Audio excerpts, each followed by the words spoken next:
কি অবস্থা তোমার?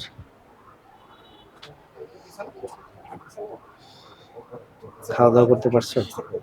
হ্যাঁ, আর বুক টুক এগুলো হার্ট টার্ট ঠিক মোটামুটি আছে সব? এখন স্টেবল আছে আর কি, ওয়েদার কোনো ফ্র্যাকচার না নাই।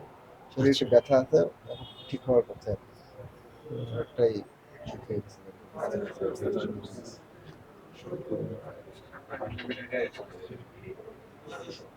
ভিতরে পুলিশ ছিল কয়জন? ভিতরে আমরা যখন গেছি তখন আমরা পুলিশের সঙ্গে দেখি। তাহলে ভিতরে ভিতরে আসলে তোমরা ঢুকছো কিন্তু কোনো পুলিশ টুলিশ নাই, সব নিজেরা আমরা দেখলাম শুধু ছাত্রদলের ছেলেগুলো ইয়ের আর মধ্যে? আর দুই একজন পুলিশ যাদেরকে আমরা চিনি, সাদা পোশাক। এসএসসি কোনো পুলিশ আমরা থানার অভ্যন্তরে ভিডিও যে করি, পুলিশ কোনো থাকে না ভিডিও সব। তো আমি কোনো ড্রেস পুলিশ দেখলাম না। পুলিশ সাংবাদিকদের সারা এবং এই সময়ে যে বিশ্ববিদ্যালয়ের প্রশাসন, ভিসি, প্রক্টর কেউ গেল থেকে না শুরু এখানে। করে কারো কোনো সাড়া শব্দ নাই, কাউকে ফোন দিয়ে পাওয়া যাচ্ছে না। সবাই মনে হচ্ছে যে সবাই মিলে এই জিনিসটা সারাচ্ছে। তুমি ভিতরে বেশি ব্যথা অনুভব করছো কি? প্রচন্ড মাথায় বেশি ও, মারছে। তাহলে ই করছে চার কিনা? দফায় মারছে।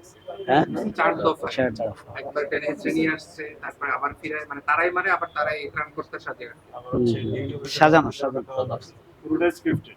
মানে বিশ্ববিদ্যালয়ের ছাত্রদলের যে সভাপতি সাহস মারে তার দলবল নিয়ে, আর শিপন এসে মানে সেক্রেটারি থামায়। যে সে এসে বাঁচায়। এটা সাজানো।